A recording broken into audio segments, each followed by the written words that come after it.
Here we go.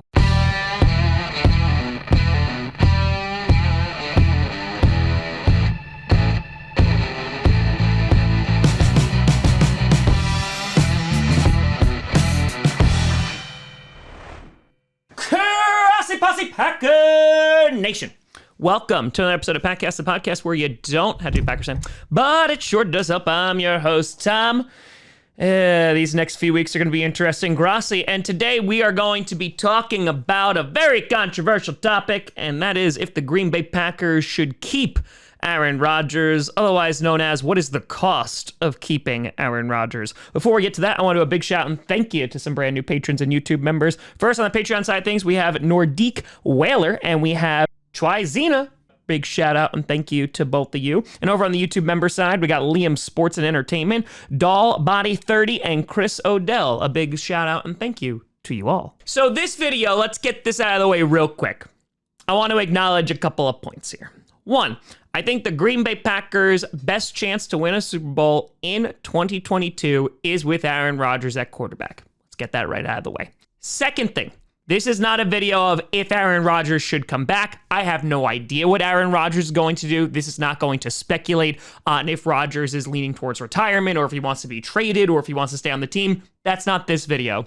This video is going to be specifically from the Packers' perspective on what they should do with the back-to-back MVP. So late last week, you had reports coming out from everybody's favorite reporter, Adam Schefter, saying that there were sources that the Packers were ready to go all in on Aaron Rodgers in 2022. And what that would look like is basically enticing him to stay. There would have to be a restructuring of a contract, and I just want to focus on that point for a hot second. The Green Bay Packers can't just bring Aaron Rodgers back for this 1 year and be like, okay, you play out your current deal, have a nice day. The reason being is that there is no way with the cap that Aaron Rodgers can play on his current contract. So either one, it needs to be restructured, and or two, there needs to be an extension of some sort in which there's probably going to be void years, etc. And people have speculated this could be 2 years, this could be 3 years, this could be 4 years, in an attempt to try to push out as much money as humanly possible for when the cap is going to go up. Because the Green Bay Packers are in a position right now, and we talked about this with the wide receiver video, they are going to have to restructure just about every contract they can and then some. So guys are going to be cut. Now throw this on top of the fact that the Packers have multiple free agents, over 20 of them this season, and things are going to get pretty rough. So let's start off with some of the facts that we do know and why bringing back Aaron Rodgers might not be the greatest of ideas. And again, fully acknowledging that the best chance the Packers have to win in 2022 is with Aaron Rodgers. First thing we need to look at is the free agents. Now, there are a number of free agents I'm going to list here that I look as like the key free agents. And that is not an exhaustive list. You have guys like Josh Neiman, who knows what's going to happen to him. You do have guys like Kevin King, who if we actually brought him back on the team, he would cost us less money over the long run. But the guys I'm going to be focusing on are these key free agents, Davante Adams, Robert Tonyan, Devondre Campbell, Rasul Douglas, and even MVS. And again, I did a whole video on our wide receiver issue and how we're not going to have any wide receivers basically coming into this next season. But if you look at just these 5 guys, all of them add a great amount of talent to the team. Even a guy like MVS, because we just don't have another speedster on the team. Now, throw on top of that the potential free agents, in which Darius Smith is likely to be cut. Preston Smith, we'll see if he's going to be restructured or if he is going to be cut as well. You have guys like Mason Crosby. Hell, you even have our punter Corey Bojorquez, who's going to be a free agent. The point is that there are a ton of free agents and it is going to create a lot of holes on the Green Bay Packers. Now, why does this matter? Well, we're not even going to look at Aaron Rodgers' potential contract first. We're going to take a look at Davante Adams. Davante Adams has come out multiple times saying that he wants to be the highest paid wide receiver in the league. And the Packers, they really want to keep Davante Adams. Are they going to be able to come to an agreement about money? We'll see.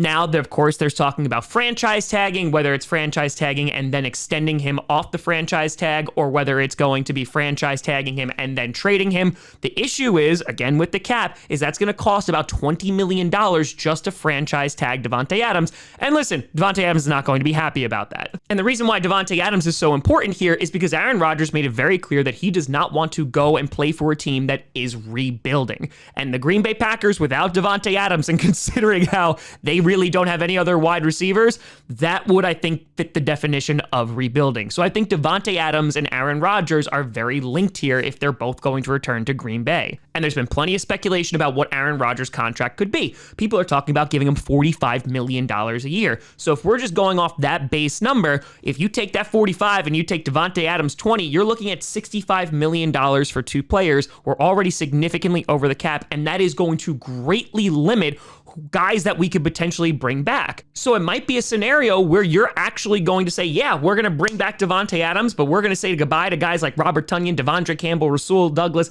MVS, Allen Lazard, and more. So you actually might be choosing two of the best players on the team to bring back, but creating several more holes that can't just be plugged up in the draft. Because even if they do bring these two guys back, the Green Bay Packers have significant hurdles that they need to try and get past in order to try and field a team considering our cap space.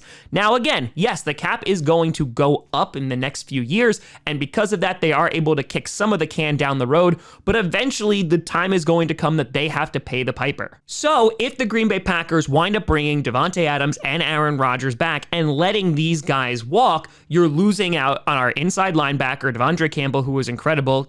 On top of that, you're going to lose a guy like Rasul Douglas, who was a great ball hawk for us last year. Yes, you want to keep him. Now, Jair coming back and being healthy, that's going to help, but we are going to be thin at corner. And throw on top of that, we're losing either one or two of the Smith brothers, and so you're going to lose premium edge rushers. Now, the defense was the best part of our playoff run. Well, even though it was very short, our best part of our playoff run this past season, in which we were able to hold the San Francisco 49ers to only 13 points. Hell, their offense did not score a single touchdown. And if you get Adams and Rodgers back, those key contributors will no longer be on the team.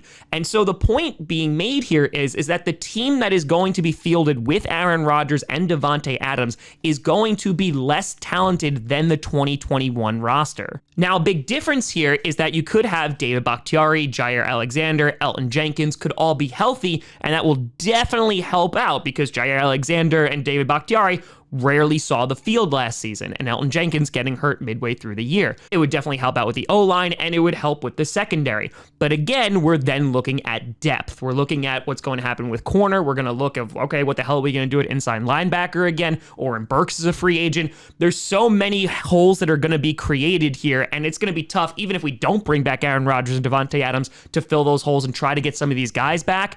It's gonna be a challenge. So the Packers really need to make a decision of, okay, are we going to beef up this offense, hopefully with a healthy offensive line? On top of that, you have Davante Adams, you have Aaron Rodgers. I don't know who else you have because Randall Cobb is most likely gonna get cut. You have guys like Juwan Winfrey and Amari Rodgers who are there. But other than that, there's really not a ton of wide receiver help, but you do have great running backs in Aaron Jones and A.J. Dillon. You should have everybody else healthy. The Packers offense will still be very competitive, and I think they'll still win a lot of games with everybody back. And so that goes back to the first point that I made, was that the best chance for the Green Bay Packers to win a Super Bowl this year is with Aaron Rodgers. The problem is, if you look at the past 2 years, yes, David Bakhtiari's injury was substantial and probably sunk the Packers' opportunities to get a Super Bowl. But we can't account for injuries, right? They're going to happen every single year. But the point is that in 2021, we went all in. And unfortunately, because of injuries, because of a litany of things, we did not make it to the big dance. We did not wind up winning the Super Bowl. And so the Green Bay Packers, if they bring back Aaron Rodgers and Davante Adams, it is going to be significantly harder for them to get back to the playoffs. Now, I will say there is that mindset of all you need to do is you need to get to the playoffs, and from there, anything can happen. I mean, hell, look at this year, right? You have the Rams versus the Bengals. I don't know who saw that coming. We have 2 number 4 seeds, and sometimes you might just get hot. Sometimes you might just get lucky. The Green Bay Packers have tried to get that combination ever since they won it back in 2011, and they have been unable to. The Packers, they've been contenders for many, many years, going to multiple NFC championship games, but it hasn't happened. So is it possible that the Packers can win a Super Bowl with Aaron Rodgers? Absolutely. It definitely is. It is just going to be that much harder with the roster that they are going to field this year if they bring back Aaron Rodgers and Davante Adams because of how big their contracts are going to be. In addition, you do go into the, are we putting all of our eggs in one basket? Because God forbid Aaron Rodgers gets hurt, right? Because he is getting a bit older, but God forbid he gets hurt, and then what do? You're kind of screwed. And this is all being talked about without even acknowledging the future, in which this is going to be problematic for our future about fielding the best team, over and over and over again with Aaron Rodgers, because those contracts are going to take up a significant amount. You have two aging players in Davante Adams and Aaron Rodgers who are still very, very good, but it has to be said that it's going to be very difficult to put pieces around Aaron Rodgers and Davante Adams for the entire team to be balanced and successful. So then you get into potential trade opportunities for the Packers, because again, we're not talking about Aaron Rodgers if he decides to retire or anything like that. This is solely putting it on the Packers. We talk about trading. Who they could trade him to, right? Could go to the Broncos, could go to the Colts, could go to a number of teams. I know the Broncos are like the favorite.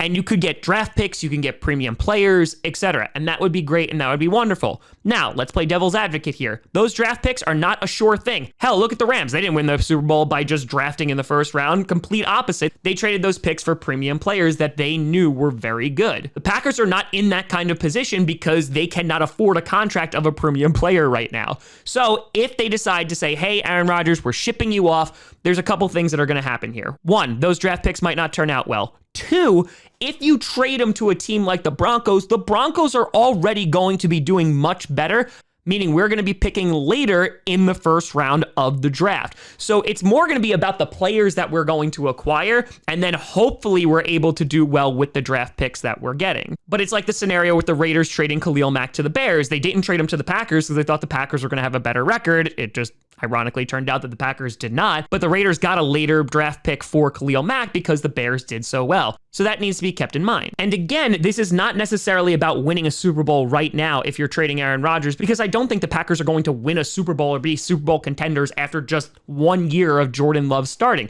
Because one, we don't know if Jordan Love is the guy. And two, I think it's also unrealistic for them to go, oh yeah, let's go from back-to-back MVP to a guy who has only started one game in the regular season. I think that's just unrealistic. But it becomes about preserving the future of the franchise. If you're getting guys that you can build around that are young guys that you know are going to be good, and you're getting a plethora of draft picks for it, this is about setting up the future beyond Aaron Rodgers. Because it seems like fans are like, hey, we want to keep this window open as long as humanly possible. And Aaron Rodgers, yes, he does that, in which you do have a better chance to make it to the Super Bowl than with Jordan Love. But it's going to be more difficult to get there. And are the dark times without Aaron Rodgers going to be more significant, are going to last longer than if you moved on from him right now? And there is potential that they wind up trading Jordan Love if Aaron Rodgers does return. I mean, the guy has not seen the field. And so they might trade him off, maybe get a second or a third round pick for him, and maybe you could use that to build the current team, and maybe you can get a playmaker. But again, these are all maybes because there is no sure thing in the draft. So in summary, what this all comes down to is what the Green Bay Packers are looking for their future to be. They went all in for these past 2 years and it didn't work. Now they're in cap trouble. They need to make significant decisions about premium future Hall of Fame players, and that's a very difficult position to be in. But there is going to be a day where Aaron Rodgers is not the Green Bay Packers quarterback, and it's going to be a matter of, okay, how long are we going to be reloading, rebuilding, whatever buzzword you want to put on it, and how long are we really just going to suck? And I think what's going to be indicative of that is what the Green Bay Packers do with the scenario in front of them. Every single year that Aaron Rodgers has started has been an opportunity for us to go to the Super Bowl. But we have also seen this story before, time and time again, where Aaron Rodgers doesn't have a complete team around him. And on top of that, we also have seen Aaron Rodgers come up a bit short in the playoffs himself. Wins are not QB stats, but you could also look at the 49ers game and say, like, hey, he could have played better. Yes, our special teams was atrocious. We're trying to fix that. I'm just wondering if it's a little bit too little too late. And I know fans want to keep that window open as long as humanly possible to just get the opportunity to win a Super Bowl. And I completely understand that. It's just I hope you're willing to pay the price for bringing a Hall of Famer back and potentially another Hall of Famer back in Davante Adams. And if you come up short again, be willing to deal with the consequences of that for years to come beyond Aaron Rodgers' tenure in Green Bay. Fans need to deal with that. I don't know if the Green Bay Packers are willing to. Everything that's come out saying that they want him back, we should find out the next couple weeks. But let me know what you think down in the comments below. How do you think this is going to shake out? Do you want Aaron Rodgers back if you're a Packers fan? NFC North fans, don't comment on this. We know you don't want him back. Or is it time to move on from Aaron Rodgers? Let me know. You know, find me at TomGrossiComedy.com or TomGrossiComedy at all social media. See down below. Check out podcasts on SoundCloud, iTunes, Google Play Music, Spotify, and of course YouTube. And a big shout and thank you to all the patrons over patreon.com/TomGrossiComedy and the YouTube members. But thank you so much for watching. I'm Tom Grossi. And as always, go Pack, go.